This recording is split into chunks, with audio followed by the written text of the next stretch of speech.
Good afternoon, everyone, and welcome to Metropolis Think Tank Thursdays. My name is Tina Brennan. I'm the VP of Marketing at Metropolis. Thank you so much for joining us. As many of you are probably aware, especially those of you who have joined us for a past Think Tank, in person or online, this is the 6th year for Metropolis's Think Tank series. It's a thoughtful leadership program that visits top firms in key markets in North America. We launched the virtual version of this program in August, visiting with firms from San Francisco. In September, we were hosted by firms from Chicago, and this month, we're hosted by Miami firms. Today, we were very pleased to be hosted by HKS, who will be exploring the idea of how hospitality design can be inclusive to locals and travelers alike, while also being safe, sustainable, and equitable. In November, we'll be hosted by firms from Houston. Upcoming Think Tank programming can be found in the registration page and will be continually updated. Today's panel is CEU accredited, both through AIA and IDCEC. If you did not request accreditation when you registered, please send an email to ceu@metropolismag.com. Hosting an event like this requires the support of firms like HKS, as well as our amazing sponsors. So we like to thank Durkin, a world-renowned industry leader in innovative design solutions and stylish high-performance hospitality carpeting and hard surface flooring solutions. Grohe, designing and engineering innovative water products for bathroom solutions and kitchen fittings. Material Bank, the largest material marketplace for sampling in the architecture and interior design industry. Today's panel discussion will run approximately an hour and a half until 5:30 p.m. Eastern Time. And now I'd like to introduce today's moderator, our editor-in-chief at Metropolis, Avi Rajagopal. Take it away, Avi. Thanks so much, Tina. And thank you, everyone, for joining us for today's discussion. I think of all the design industries that have been impacted by the COVID-19 pandemic, hospitality, I think, has seen some of the largest upheavals, with early this year, hotels and restaurants and venues having to shut down at a moment's notice in many parts of the country. But I think even though there's been those many challenges this year, we've also seen, hospitality property owners, businesses, connect with local communities in really exciting ways. We've also seen communities stand up for hospitality venues in their locations, in their neighborhoods. We've certainly seen a lot of that here in New York City. So hospitality, I think, has a really unique role to play in the recovery from this pandemic, but also in response to some of the other upheavals we've seen this year, including our large reckoning with injustice in many forms, including racism. Today's discussion, we're going to explore some of those topics, and we're going to talk about a new vision and, in a way, a new purpose for hospitality. To help us do that, we have a fantastic group of panelists. I'd like to welcome Justin Croft, who's the Vice President of Development from Zeppelin Development. Thanks so much for joining us, Justin. Mary Alice Palmer, who's a Principal and Director of Hospitality Interiors at HKS. Thank you so much, Mary Alice. And Sergio Sainz, who is the Principal and Director of Hospitality at HKS. Sergio, welcome. Thank you for taking the time. I'd like to start today's discussion with Mary Alice. As I said, the travel and hospitality industries have seen such a huge upheaval this year. How has the landscape changed for the hospitality industry from your point of view? And do you see any opportunities arising out of this year's challenges? Well, we've experienced unprecedented change in a world that's really on the brink of the unknown. And what I think has been really interesting about the beginning of this cycle is that opportunity to pause in the spring and really check into the world around us as everything sort of slowed and almost stopped completely, and brought us to a new awareness of our surroundings. And you could hear the breeze in the trees and the birds singing and the light shifting as we sat at home and studied environments that we hadn't spent so much time in a long time.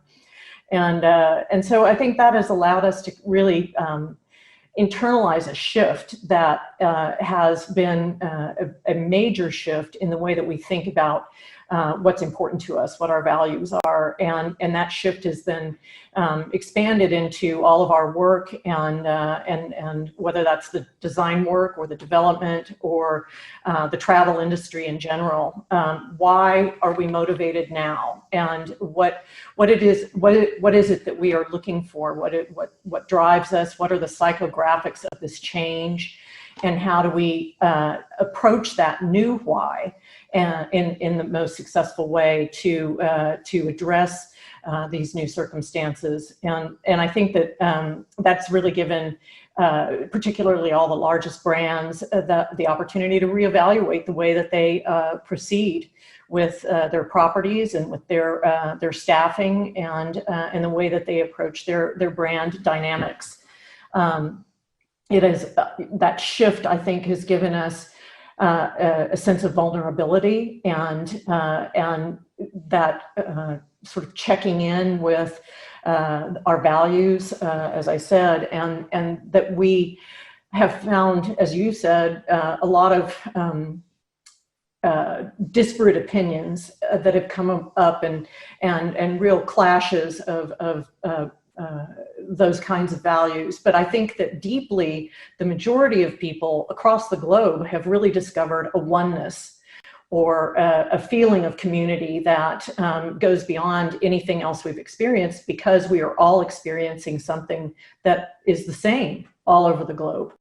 And so that, I think, leads us to the opportunity to really expand the vision for travel and why we travel, because that communal atmosphere can lead us to different purpose and a greater focus on education and curiosity and experiences, rather than just a sense of luxury or resort or an all-inclusive experience that separates us from the surrounding communities. And that has allowed the travel industry to find ways to engage in communities, elevate the possibilities there, and embrace and engage with the inhabitants, and really become a driver for creating of new opportunities. And embracing that experience as something of value, of culture and history that people want to know about, and then really learning from that, and then as well giving economic opportunities and value to those communities. It's also, as we have lost our ability to travel by air and go long distances, we've hit the road. And it's really given us a chance in the United States to look at ways to elevate communities that had really devalued and become almost dead. Their populace leaving, going to more urban centers, but now people are leaving the urban centers and going to more rural places. And there's a tremendous opportunity for creative revival, and through the arts and food and culinary endeavors that can be engaged in there, and create new ways that people can experience these places in between. So I think these are all wonderful elements to explore and ideas to explore as we get into the future of what travel means, and how we can really be conscious travelers and intelligent travelers and citizens of the world. Thank you so much, Mary Alice. First of all, thank you so much for reminding us of the value of the pause we had. I mean, the circumstances were unfortunate, to say the least. I mean, we've had tremendous loss in this country and in many parts of the world. But I think that that loss has, as you said, forged a oneness around the world. The crises of this year have brought us together in so many ways and have taught us about, how, we all, face similar challenges, maybe in our own different ways. Thank you also for reminding us that while air travel might have, slowed down a little, that there have been other forms of travel, travel by road, virtual travel, as you reminded us too. That's just fantastic. And I'd love to explore with all of you some more, and with the audience here, how those aspects are going to affect hospitality as well. Justin, I'd like to bring you in here. Zeppelin has been a part of, the revival, really the story of the last few decades of many neighborhoods in Denver, Colorado, where you're based. And you've created destinations out of neighborhoods, over the years, including most recently the Source Hotel and Market. Are you thinking about shifts in how and why people, both out of town travelers as well as people in the Colorado area or people coming by road, might continue to come to destinations like the Source? What might continue to build that connection between the community and sort of the hospitality destination that you've created? Thank you, Avi. And I first just want to say thank you to Metropolis and HKS for hosting this wonderful panel on a very timely and important topic. So yes, I'm Justin Croft, the VP of Development with Zeppelin Development. And as you said, Avi, we've been working in Denver for the last 40 years. We historically have really been kind of restricted ourselves to very small geographic areas, and mostly in urban edge neighborhoods that have really risen up over the last few years. And so I think to answer your question, there is a shift that is taking place, and we've identified some variety of things that I think we're focusing on specific to the Source Hotel as it relates to what people are looking for in hospitality and in travel. Part of that also, though, is, and I think to the theme of the topic today, is focusing on some of the kind of culture first practices, more social purpose aspects of hospitality that have been happening for some time, and they've really been part of the ethos of our company, and just really highlighting those things, because I think to the point that Mary Alice made, I think folks are looking for something that's a little more grounded and a little more real right now, attached to values and real human experience, and not as focused on the novel. I think we've all been brought back down to earth a little bit here. And so the Source Hotel it's a property that consists of two different market halls. They're kind of sister market halls side by side. One is in an 1880s iron foundry. It's about 25,000 square feet. We developed that in 2013. It has 12 tenants. And then right next to it, we built a second market hall, new construction, and a 100-room hotel above it. And I think, one of the things we're seeing is that with business travel being significantly reduced, properties like the Source Hotel that are independent and that have always had a strong kind of lifestyle component and a lot of very interesting food and beverage and retail tenants on site, really kind of highlighting and focusing on those tenants and their stories, frankly. I mean, we have New Belgium is one of our tenants. They have a small brewery actually right underneath the hotel tower, and they have a long and storied commitment to sustainability, both in Colorado and really around the country. And that was really a part of what I think attracted us to signing up New Belgium. Safta is a really well-known Israeli restaurant by Alon Shaya from New Orleans, who is an incredible chef, James Beard Award-winning chef. And he really has a very, very strong commitment to kind of team culture and making sure that people feel safe and comfortable in their working environment. And so between those tenants and a variety of others, I think there are stories there. There's an experience there for guests who are staying with us. And a lot of it too is, Denver has really changed in the last 10 to 15 years. And we have folks who are driving because flying is so challenging right now, from either the mountains or out of Colorado, and staying with us, and they haven't seen Denver in a long time. And we're located in the River North neighborhood, which is kind of just outside of downtown, historically low-rise warehouses and commercial buildings that is now an art district called the River North Art District that was formed about 10 years ago. And so folks can stay with us and not only experience kind of this great retail and food and beverage that's on site, but even use the hotel as a jumping off point to see a part of the city that they've never seen before, or even if they've never been to Denver, experience things that are really unique to that place. And so a lot of it for us is really just communicating kind of what's possible there. And we're excited to be able to highlight what the city has to offer. Of course, this time has come with real challenges, and I don't want to kind of gloss over how challenging hospitality is right now. But to the point that's been made, I think really doubling down on cultural connection, highlighting where just something as simple as traveling, you can have an impact on social purpose in a real place like Denver. That's a lot of our focus right now.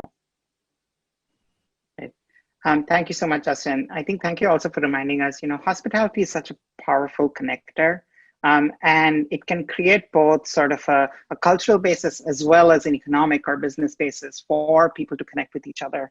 And the magic lies in, who you want to connect to whom and how you do it, right? And so that's been such a wonderful, I think, story of the source, both the market halls and the hotel, in terms of what you've done to connect people. So thank you so much for taking us through that. I just want to remind everyone, we already have some questions in the Q&A tab, but go ahead and give your questions to us. We'd love to take them up in a few minutes. We want to explore all aspects of this topic, so help us do that. Sergio, I'd like to bring you in here. Both Mary Alice and Justin have talked about sort of, this, Justin said social purpose. Mary Alice talked about conscious or intelligent travel. So can you tell us a little bit how you view this concept of purpose-led hospitality, both from the point of view of your clients, who are, of course, hotel owners or operators, as well as their guests, and how can we build on this approach? How can we kind of, give it legs? Sure. Thank you, Avi. It's interesting to hear our perspectives once we start having these conversations, and a lot of times we think we all share them. But I think if 2020 has shown us anything, is that community is not something you find by just living together. Community is like a relationship. You must nurture it. You should nurture it probably through patience and understanding, and top it off with a big chunk of commitment on top of that. I think this isolation has proven to us that where we really find our value and the desire is for the simple things that we oftentimes take for granted. I think that in embracing one another, we find that support and the contact that makes us all human and makes us all crave for it. So I think hospitality's inherent value as an industry is that of welcoming and inviting each other to actually come together, to come and experience oftentimes the best things and most memorable moments of our lives. And as we come together to try to create a better future. So your question is, so how do we do that, right? How is it that we can, that all sounds great and fun, but as an essence, how do we get there? And, I think over these past 7 months and seeing things in TV and in our neighborhoods and with people that we know, love, and respect, I think that there's two fundamental elements that we need to pay attention to. Number one, I would say, I think we need to prioritize diversity. I think having a homogeneous anything is not something that nurtures innovation, that nurtures a true sense of community. So in encouraging a difference of perspectives, we actually have the ability to shape the way that we can attack any kind of problem, from a design problem to perhaps a disagreement. These different vantage points give us the ability to have a better understanding. I think one of those things as well is that we must realize that knowledge is not enough. Just because you know about it doesn't mean you have a true understanding. to. It doesn't mean you have been able to put yourself in anybody else's shoes, for that matter. So as we try to gain this collective understanding and try to have a better sense of community, I think those different vantage points and nurturing those relationships will help us strive towards that. I wish it was as simple as saying, let's develop a methodology to ensure that all of this is happening. But at the end of the day, I think that is what comes with that big topping off of commitment. You have to want to be in community to have a community. And, the hospitality industry has an inherent nurturing environment. It's about serving our guests, and they do it as a way of life that I think we could all learn a bit from. And the second piece of that, I would say, is we have to create the narrative. So we prioritize the diversity, then we create the narrative. So what do I mean by that?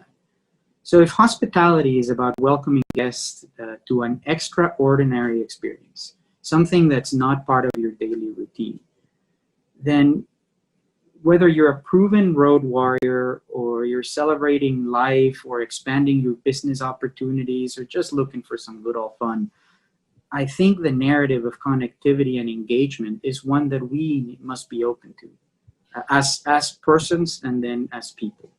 So what do I mean by that? So I grew up in Mexico, and I have tons of people that I meet say, oh, I love Mexico. I love the warmth, and I love the food, and I love the people. And the truth is that they have, all these people that approach me, they have created the narrative. They've opened themselves up to having an engaging moment that may or may not have been what they expected or what they once thought.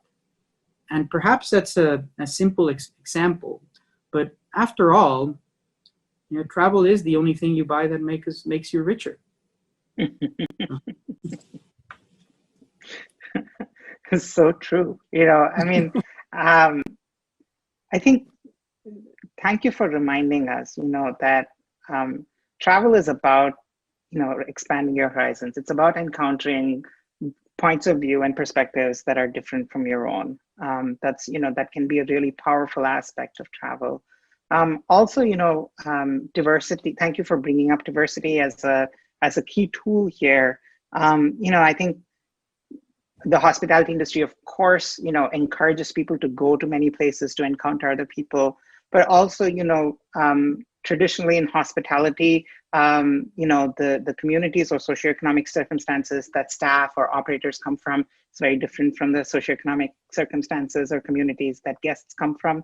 And so there's a real opportunity there to use properties to bridge those, as you were saying, to help people encounter other people, while nurturing that sense of service and that connectivity to each other. So thank you so much for that. I think that's a great summary of the real power hospitality can hold in these times. I'm going to start taking a couple of audience questions here, but just before we do that, we have another real quick poll for everybody who's attending. You should see that pop up on your screen in just a few minutes. Please go ahead and take that. We're just trying to gather information on how our industry is responding to the COVID-19 crisis. Of course, if it's not applicable or you're not sure of your response, you can absolutely say that. We have a few questions from and sort of comments from the audience here. I'd encourage everyone to go into the Q&A tab and add your voice to the discussion. Mary Guyton says, I'd love to hear panelists' thoughts on supporting local small business hospitality and not always traveling for leisure and hospitality. The stats on how many small businesses may not survive this pandemic are staggering. So, Mary Alice, you kicked us off by talking about, travel is not just about getting on a plane. Justin, you spoke about that as well. So let's focus on the local connections for a minute, as Mary has asked us to do. And I'd just love to hear your reflections on that. Mary Alice, do you want to kick us off? Sure. Yeah, that's definitely one of the main points that I was making earlier, is this opportunity now to work in these small communities through creative endeavors that really bring new life to small towns that have been highly damaged by the chain store mentality and the multiplicity of big business that is offered in all of our cities. So it's not local. It's all about large scale companies, and it's really killed our American small towns. And so, I think in the past few years, there's been quite a focus on second tier cities, because there's been a great resurgence in opportunities there. And now, as I drove to Colorado, so I know what Justin's talking about this summer, and I actually had the chance to drive across the country also, all the way to South Carolina from Texas. So I got a real slice all the way through the center of the country and then going up through the West. That was very enlightening. And like I said, I saw so many people on the road. It was remarkable. And I come from a road warrior family. We spent many summers traveling in the car, being a hybrid of California and Texas, and then just vacationing. So I really have a great appreciation of the small town and motels and the character that can bring. And being in the creative industry, I appreciate uniqueness so much more than the same everywhere. And so I think that is what is resurging, and the opportunities for that are coming because we are seeing those spaces in between that have been missed and skipped for 70 years, really, probably since the 1960s or so I think that it's really a great opportunity for those revivals to happen, and a real focus on what can happen there. And we saw it in one town. We, were taking our time. We stopped and got out of the car and went walking, and witnessed all kinds of new businesses that had popped up, and they were renovating a hotel there that had been standing empty for many years. They're renovating the Baker Hotel in Mineral Wells here in Texas, which has been a grand hotel. It's the way that people used to travel. Before air travel became so popular, when the Adirondack resorts and the Poconos, Mineral Wells was a similar type of resort where, Frank Sinatra would come and sing. So, the biggest acts in Hollywood in a tiny town in Texas. So that accessibility is now, I think, a real driver for renewing and reviving what can happen in these cities, and bring people back to those places as they try to move out of the urban realm. Right. Sergio, you wanted to comment on that?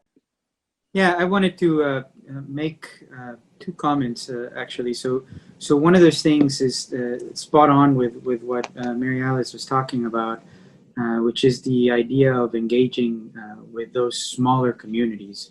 But the other aspect of that is as well engaging in an urban setting with your immediate environment and with a community that might be your overall local metroplex or metropolitan area.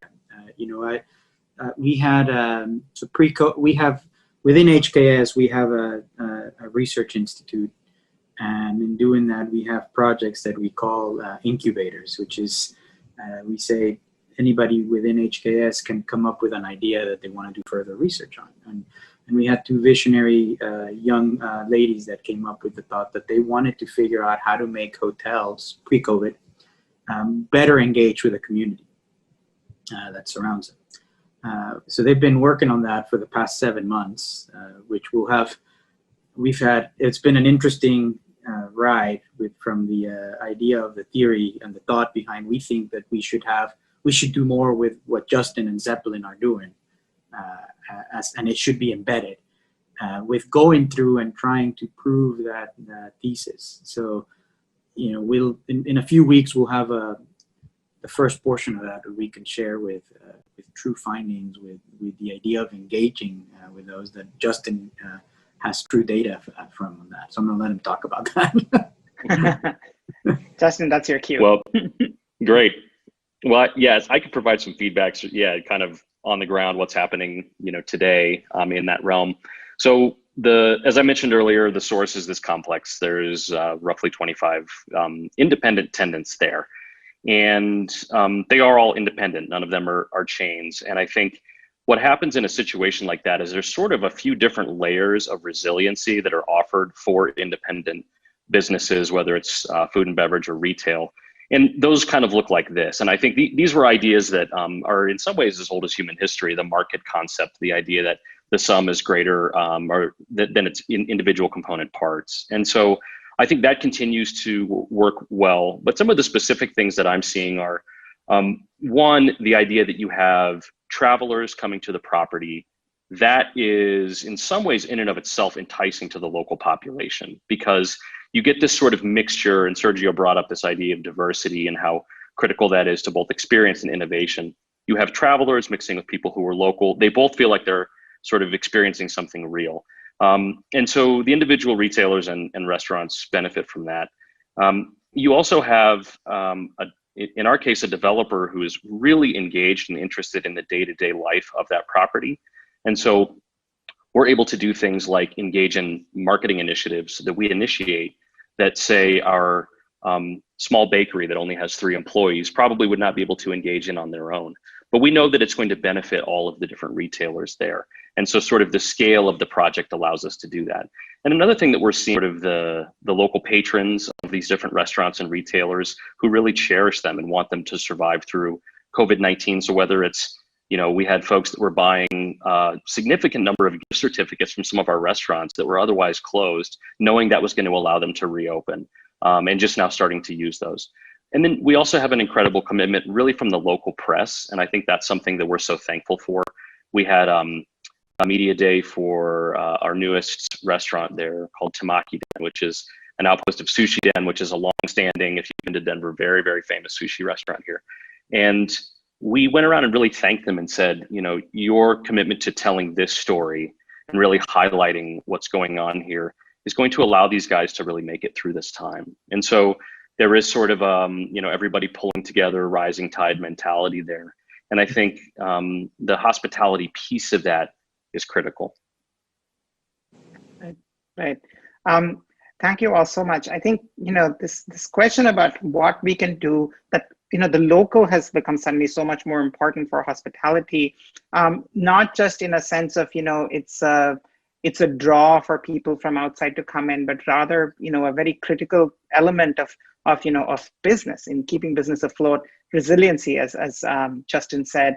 Mary Alice, again, thank you for, talking about sort of the sort of golden era of road travel and hospitality, and that kind of like, the chain of hotels that created, the destinations it created around the United States. And, I really see that as such an optimistic idea that, we can return to that, to that kind of model of really sparking up, local communities that have been dormant, maybe.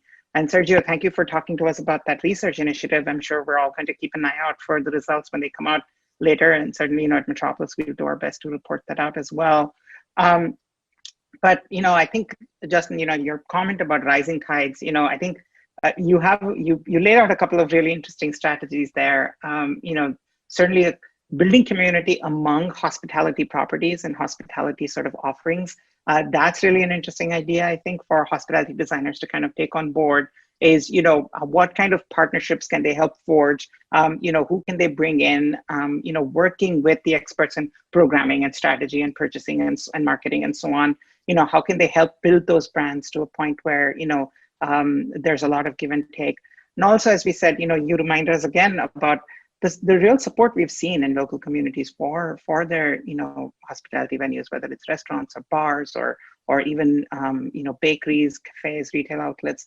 They've all seen a huge outpouring of support in the urban centers. So I think we have a range of strategies that you guys have talked about, from, big urban centers all the way to, reviving small towns and more remote locations. We have a question here from Gianno Fioli, but before we go there, I just want to take a moment thank our sponsors again for supporting today's program, Material Bank, Durkin, and Grohe. This conversation would not be possible without, also thanks to HKS for hosting us today and for bringing this topic to life. I think it's not too early to start having this conversation. And as Justin is pointing out, many hospitality owners and operators in this country are in this process of rethinking this stuff right now. So our question from our audience member is, we know that a large percentage of travelers are motivated to travel in search of experiences steeped in authenticity. I mean, that's been a big buzzword in hospitality for some time now. This results in new destinations becoming hotbeds for tourism. So locations that may not be able to support an influx of tourists. Certainly we've seen a few stories of that here on the East Coast, little towns in Vermont being overwhelmed by New Yorkers fleeing the city. So can you speak to how we can sort of, Giano asks, how can we mitigate some of those negative impacts we might have in the communities that we go to? And, how can we create sort of culturally responsible travel? Sergio, maybe you want to start talking about that, and then we can bring the others in. Yeah, I mean, that's a great question, right? How do we encourage culturally responsible travel? And a lot of times what ends up happening is as we get prepared, or as communities get prepared to open their arms to different people. And I could think of events that, something like, I live in Florida, so Florida-Georgia football game.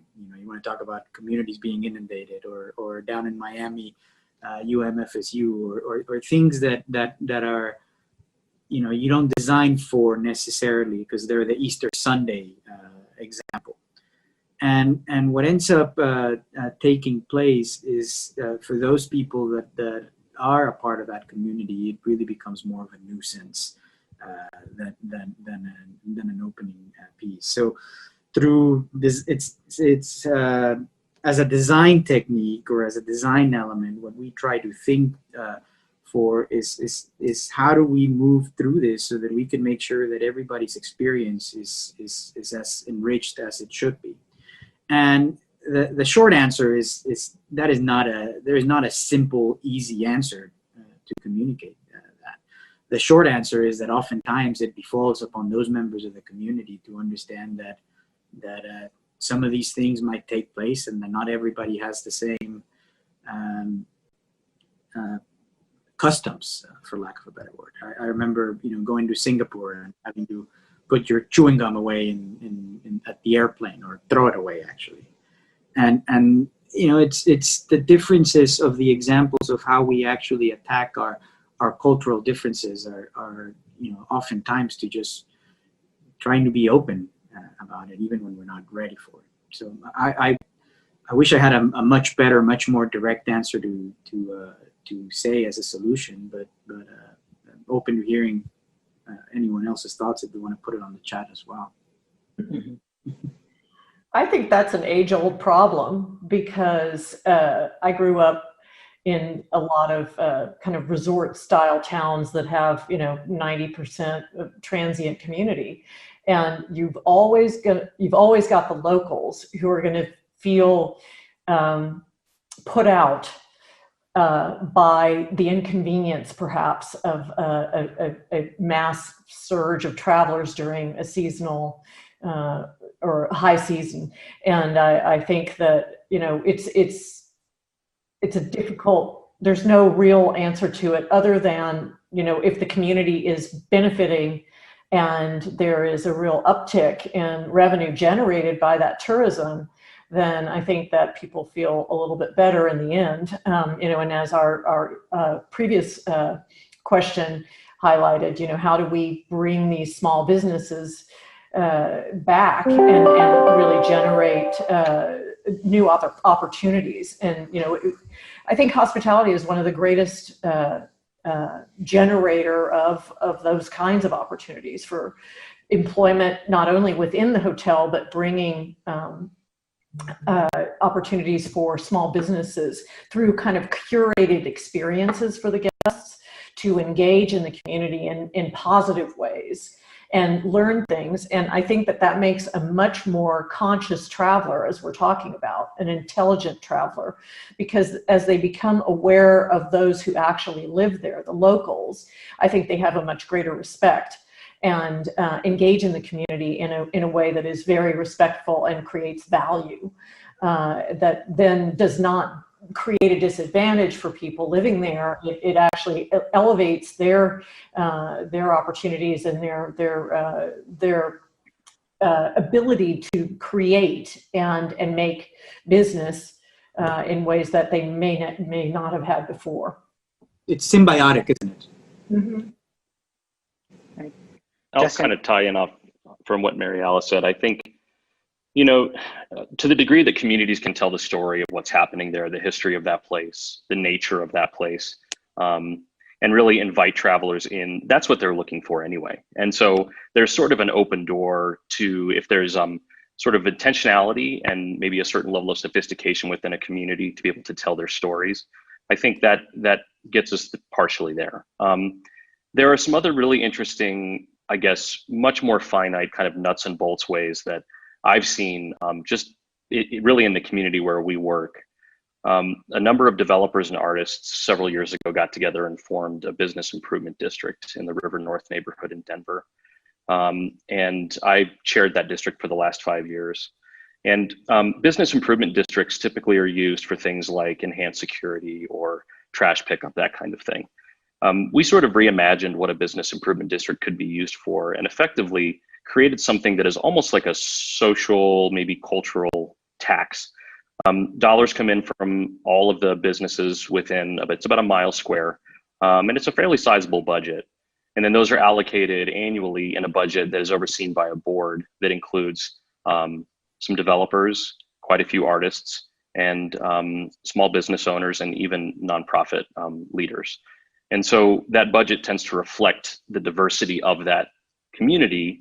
And we've done things, everything from sort of infrastructure improvements, all the way to, there was a series of $3,000 to $5,000 grants that were identified in this year's budget to the total tune of $50,000 that were handed out just within this community to Black-led organizations that are doing really incredible equity building work within the River North neighborhood.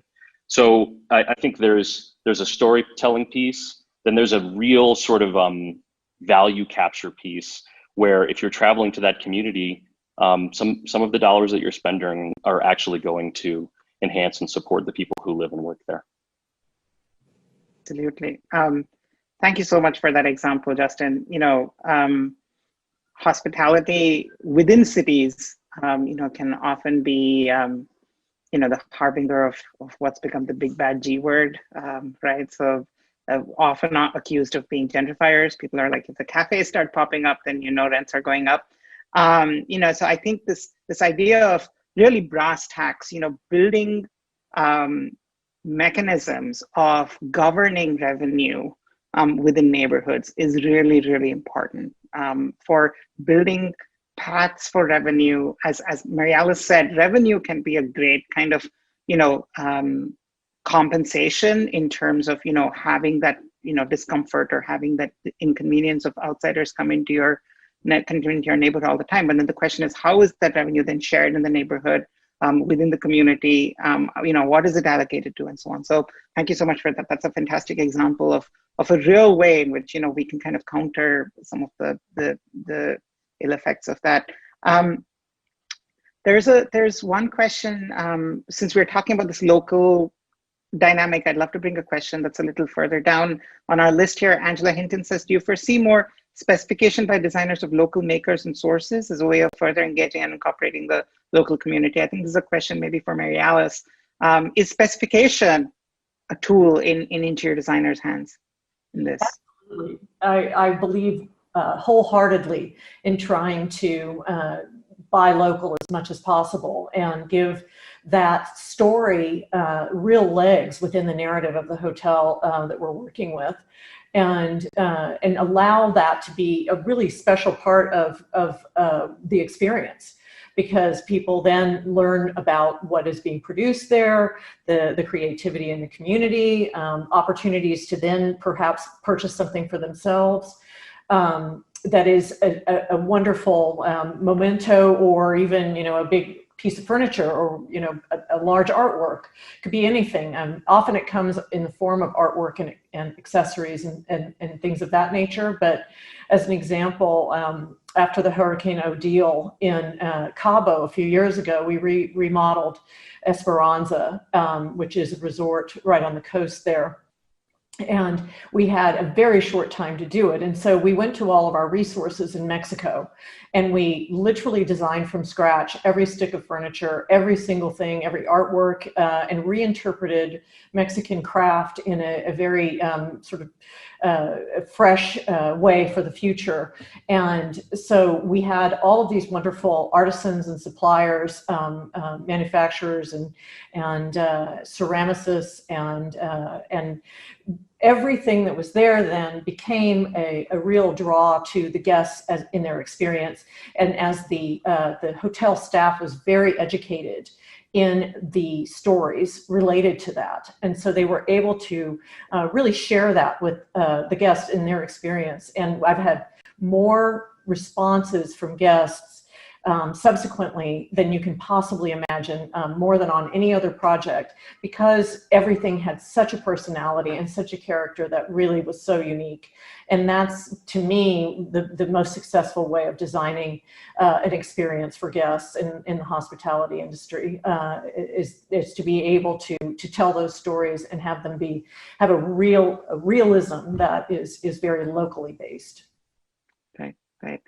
That's also a great example of, another way that designers can be part of that process of giving the community voice. As Justin was saying, letting them frame their narrative. It sounds like that's what you did, and that's what people responded to. So thank you so much for sharing that. That's a really powerful example. Mary Guyton says, I'm sorry, I'm actually going to take another question first.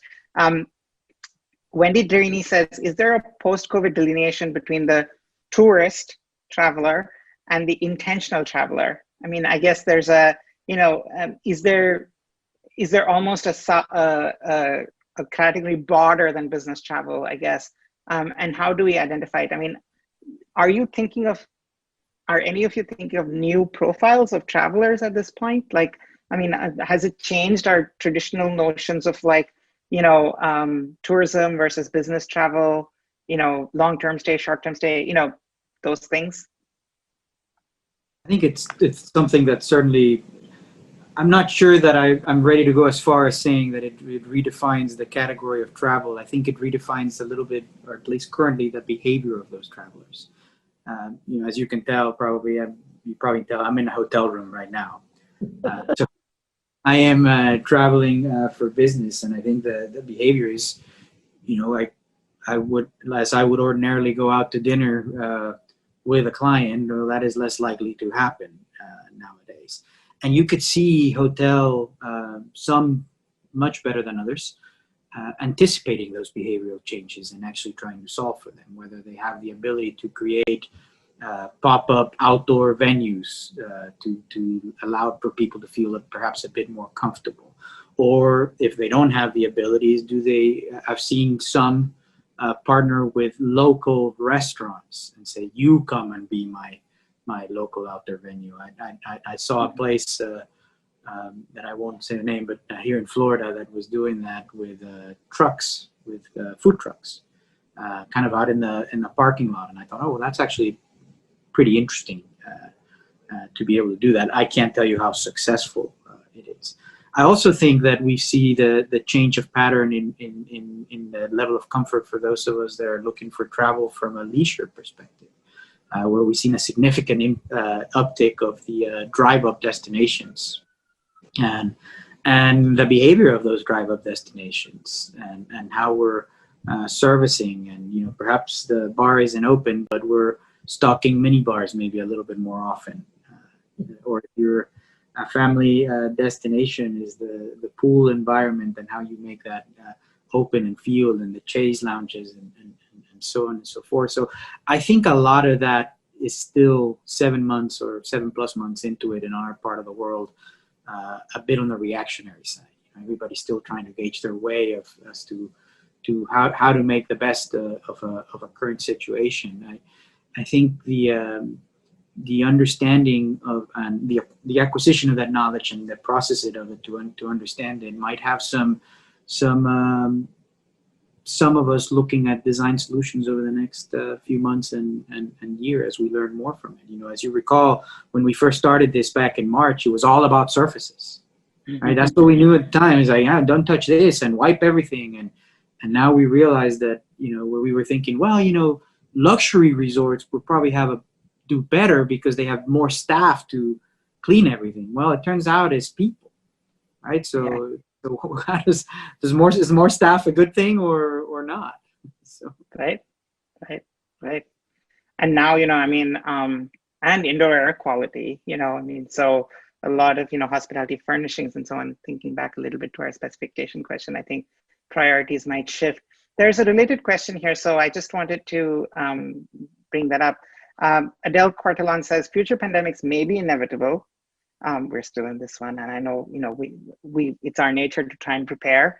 And the next pathogen might be even more deadly. And she's referring to a New York Times article about the future of hotel design.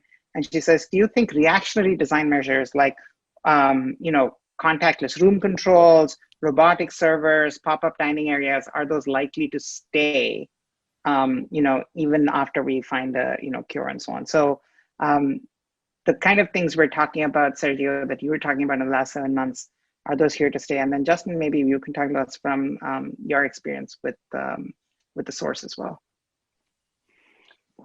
Yeah, it's a hard question to answer. I think, as Sergio said, sort of what we're focused on really has been changing, if not by the day, by the month, and trying to find out kind of what is the most critical piece as it relates to safety and health, both in reality and in perception, and where those two things meet for travelers and for guests, and being part of kind of maybe educating some of that as well, as far as what procedures we can undertake.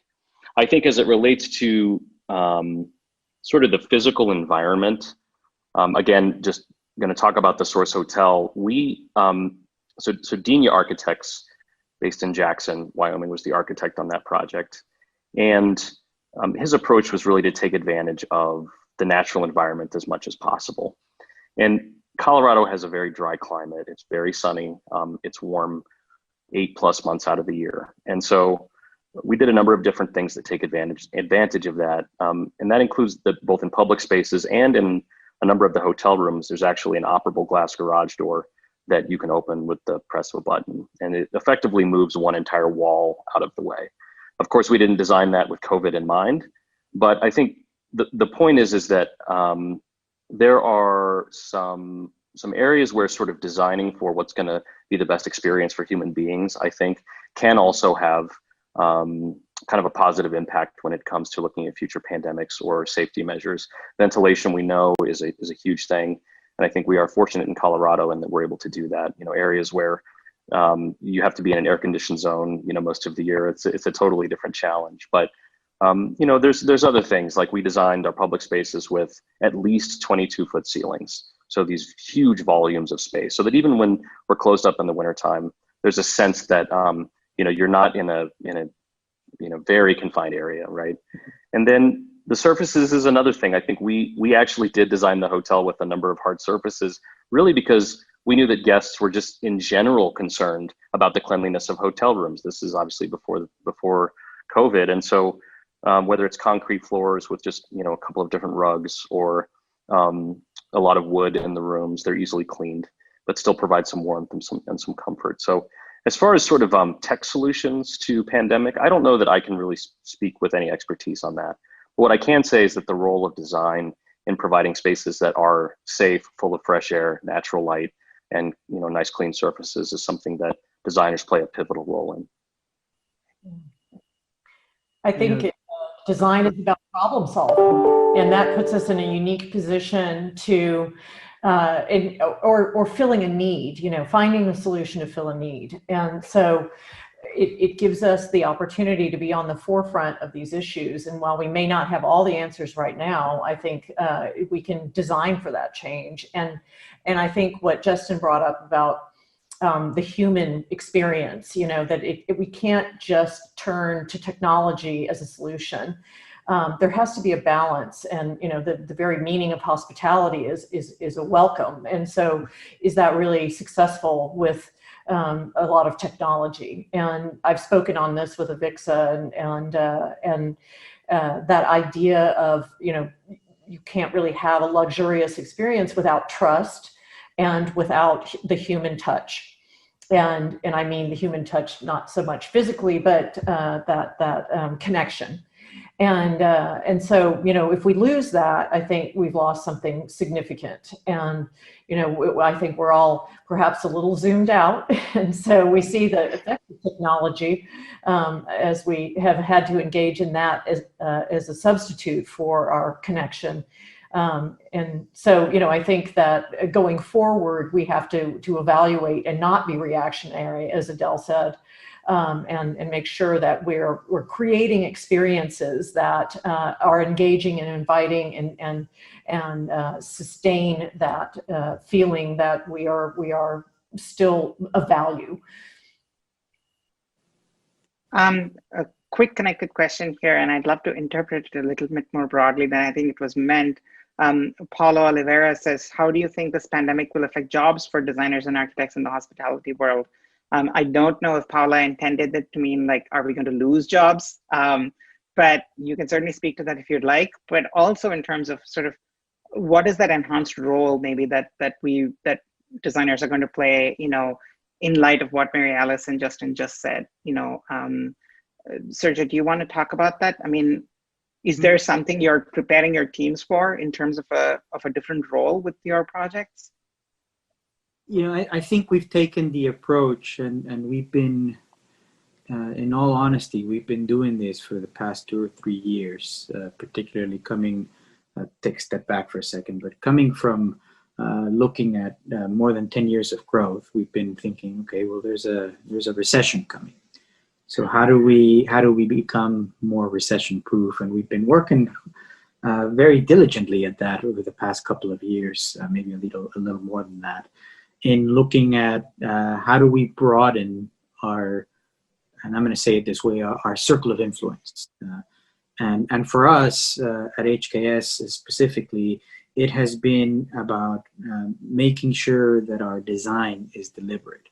And in trying to do that is how we've created, and we have people join our teams that have different backgrounds, that do research, that do economics, that further allow us to communicate with our clients at a level that's closer to what maybe some call evidence-based design, or something that is rooted within facts and the acquisition of knowledge. And in doing that, we've been fortunate that it has helped us. All of that, I should say, was focused in making us be more resilient. We've been fortunate in that it has caught us with perhaps better prepared than we would have been, 5 or so years ago. Everybody's really excited when you're a big fat cat. Everything works, right?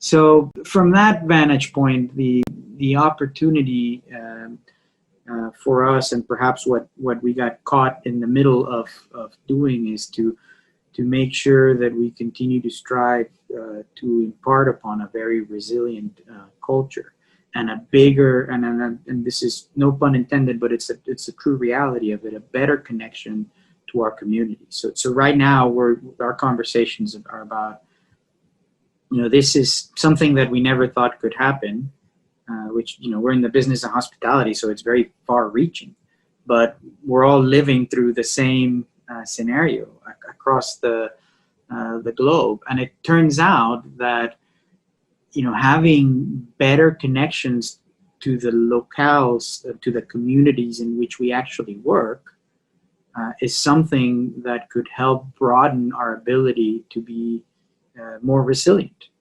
It's interesting. We, at least for HKS, our practice is largely based around centers of excellence, and we seldom have projects that are geographically located in the same town that where we all live in.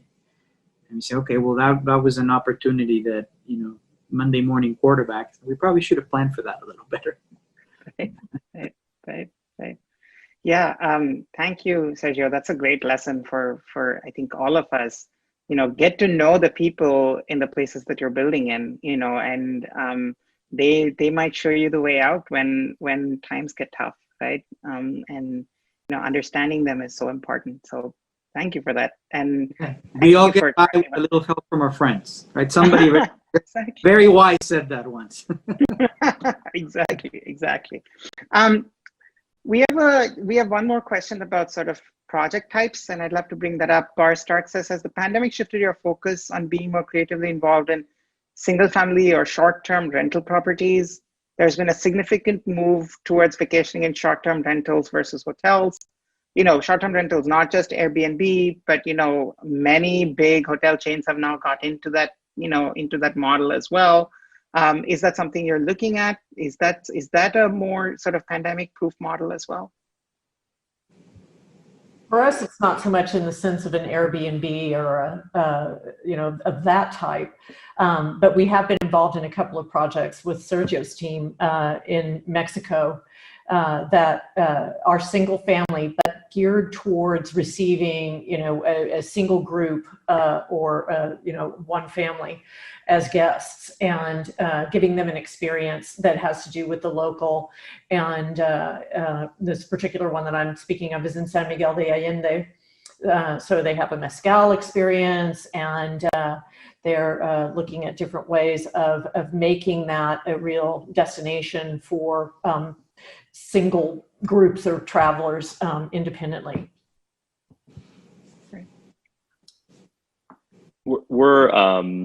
We're actually looking at a project. So the mountains in Colorado they're booming. I think people are, if you live in Denver, trying to get away a little bit.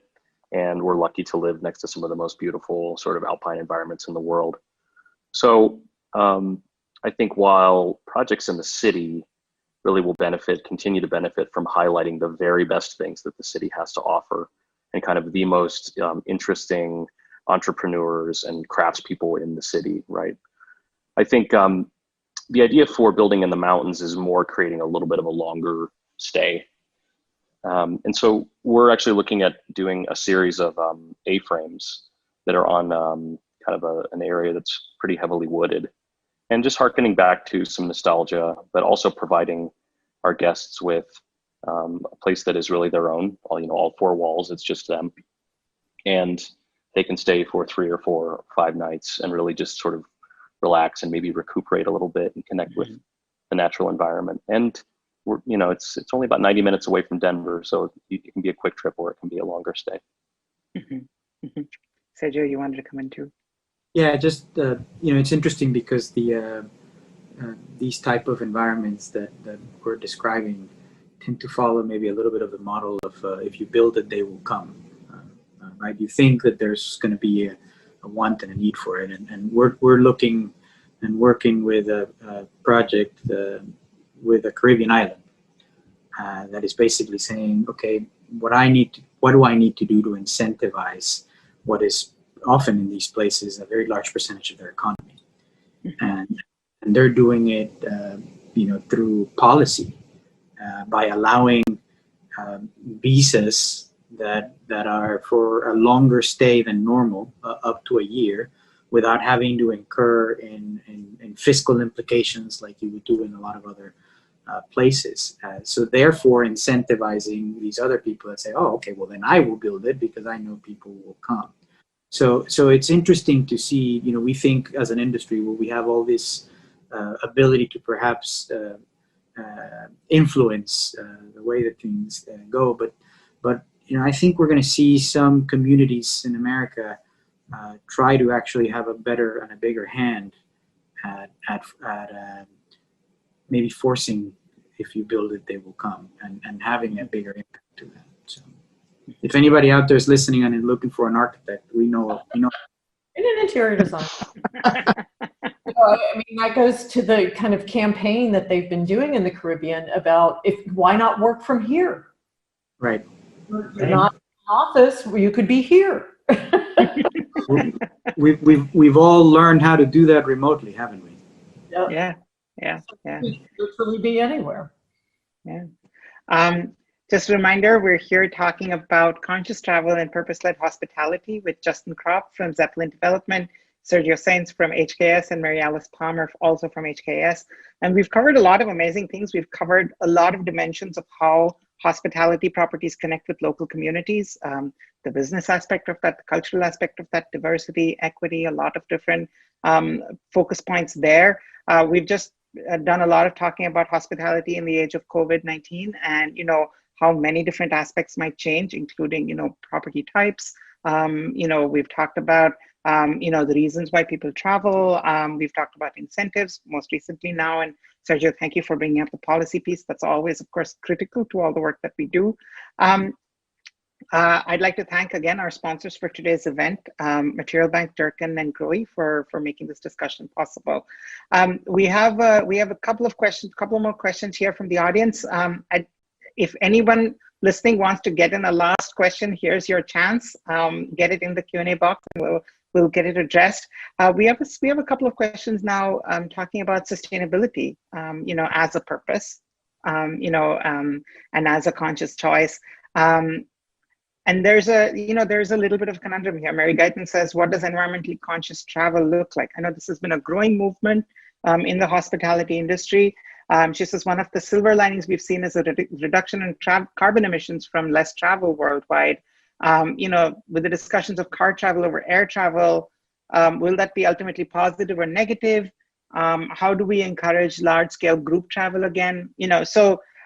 Just thinking through some of the aspects related to sustainability, I wonder if any of you have a reaction to that. So it's a great conversation, right? I mean, it's a little bit of it's difficult to try to. I would say it this way. I think it's challenging for us to try to catalog the wants and needs of a set of individuals, and I say that maybe a little bit tongue-in-cheek, but very pointedly, it's everybody is an individual.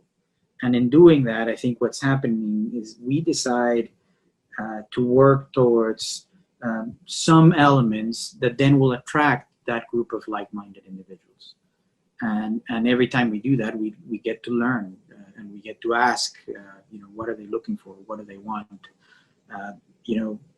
A lot of times, or many years ago, we talked about it in the sense of boutique hotels, and boutique meant a certain level of connectivity, size, or at least most people thought that. But really what it was all about, it was offering a certain lifestyle. And I think that's what we're learning here, and what we're going to continue to learn is what are those lifestyle choices that is going to be what our guests want nowadays, and how quickly can we react to it. Some of this we predict. I mean, Justin had great points in saying, I completely agree. Natural ventilation in our design is going to have it's going to become mainstream again. It once was, and then remember, we all been to these hotels in the 80s where every window is screwed shut, right? Something must have happened. We're probably going to look at that. I think business hotels that were all about the desk, and we have to have a desk. Well, maybe the desk is going to turn more into a table because perhaps there'll be more dining opportunities there. Or even better yet, it'll be flexible because we're going to recognize that we might have the answers for today, but we may not have the answers for tomorrow. So I think in doing that, it's going to provide an ample set. Every challenge provides great opportunities for design. I think that's when better design comes. A lot of us designers struggle when you say, "Yeah, do whatever you want, wherever you want it." It's like, okay, and then they take us twice as long to figure that out. Justin, you wanted to comment on that? Yeah, I think there's a couple opportunities for both developers and designers, specifically with hospitality projects. And it is that idea of aligning social purpose and taking care of our environment. And a lot of times they can go hand in hand. A couple of examples. One is adaptive reuse. We're big proponents of adaptive reuse. And I think a lot of times it starts with not knocking down what's already there. That just has such a huge impact on the environment and the amount of carbon that is used up. And so, I think that's one thing. And again, there's social purpose there because that building is of its place. It's lived a life in that place. It probably has stories to tell based on whether it's, like in the case of our building, graffiti left over on the brick walls from kids who broke in the early 90s and spray painted it, right? So, I think that's one thing. Another is, and we're big proponents of landscaping that is of the place. So we're in Colorado, it's high mountain desert. And so utilizing really kind of tall prairie grasses all over our property, aspen trees, cottonwood trees, species that are actually from Colorado and thrive in Colorado. And, even having some represented on the 8th floor of the building with a couple of different gardens up there. That is just a more memorable experience for a traveler than to feel like they're staying in a hotel that could be located really anywhere. And so I think aligning those purposes has, it has economic and social value along with environmental stewardship. And I definitely think that sustainability goes much beyond, checking the boxes for LEED certification. It's about integrated systems. And that has to do with the community as well, and conscious travelers, attracting people of like minds who are interested in wellness and well-being, and letting that extend to the community around any hospitality location, so that everyone becomes then involved in creating a balance that serves to grow that sense of well-being. And I think there's perhaps because of the resistance by our current administration to measures that will improve our climate conditions, that a lot of people are taking more personal responsibility. They feel the need to step up and really be there to make the right kinds of decisions that are going to make a difference. And so they engage in endeavors and activities that are going to be supportive of that. And that helps us then to create an ROI around sustainability. And if we can't monetize it, a lot of people, in development are not as interested in going there. And so it's really up to us to find those unique ways that we can make it part of that revenue generation. And then it will be truly valuable on all levels. Yeah. Thank you so much for giving us kind of both sides of the coin there, right? So one is that, from an owner or a developer perspective, there's a lot of alignment to be found in social purpose and sustainability, as you said, Justin, and that there's real, business opportunities there. There's real savings to be had. There's real future proofing, I think, Sergio, as you said, in terms of making these properties kind of last longer, be relevant longer, and so on. And then the other side, I think, Mary Alice, thank you for pointing out, as consumers and as travelers, when we, in a way, vote with our dollars, we provide the incentive in some ways for developers and business owners to make those decisions that we want them to make. And so it really is a symbiotic relationship, and it works both ways. So thank you so much for laying that out. I'm going to bring in just a couple of real quick questions here. And let's take just a minute or two to respond. Just one of you, Mary Alice Marcisakaki says, in designing new commercial spaces, how do we bring indoor outdoors through sliding walls, alternative roofs, etc.? I mean, can you just talk a little bit about any new ideas in indoor outdoor connections that you are thinking about? Sure. I think biophilia is a huge movement in the hospitality industry, and has been so, for quite a while before the pandemic hit us. But the need has become even more exaggerated now, and connecting the indoors and outdoors through those elements serves us very well, because it feels like a healthy environment. Opening walls is a big part of what we've always done because we believe in that integration of that experience. Being big in resort design, we like to bring that type of feeling into an urban environment as well, so that we really celebrate the outdoor spaces and their connection to the community and bringing the community into the hotel as well. So I think, that has become going to be increasingly valued. We're also looking at great ways to winterize and create spaces that are compelling, even in the winter months, to go and really celebrate in a seasonal way that can be really unique and a part of a super fun guest experience with boozy hot cocoa and s'mores. Oh my God, you had me at boozy hot cocoa.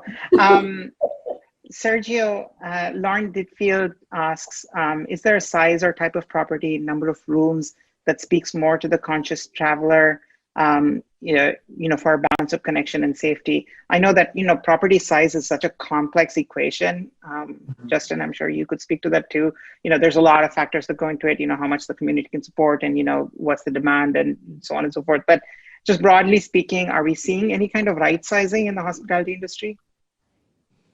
I mean, we have been seeing a lot of conversations of adjusting through flexibility more than necessarily right sizing. As you mentioned, talking about the size of the property, it's way more than it's way beyond a design expectation.